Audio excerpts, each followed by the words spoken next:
ধরো মুন্না টেনকের ফ্যান ফলোয়াররা, এই দেখো এটা কি, এখানে তো এই প্রমাণটা কেমন লাগলো? এখন দেখুন ঘাড়ের মধ্যে হেডশট লাগতেছে।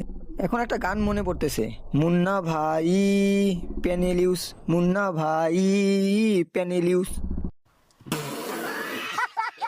পড়াইছে প্রথমটারে অনলি রেড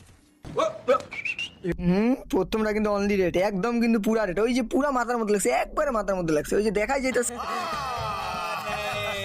এই যে তাপসা ইউজ করে হেডশট এরপরে মুন্না টেনকের কিছু সাপড়ি পোলাপান এসে বলবে যে ভাই আপনি খেলা বোঝেন না, আপনি নতুন প্লেয়ার। আরে ভাই আপনাকে চোখের মধ্যে বন্ধ রাখেন নাকি? দেখেন ঘাড়ের মধ্যে মারতেছে, তাও ওয়ান টিপ লাগে, কেমনে লাগে?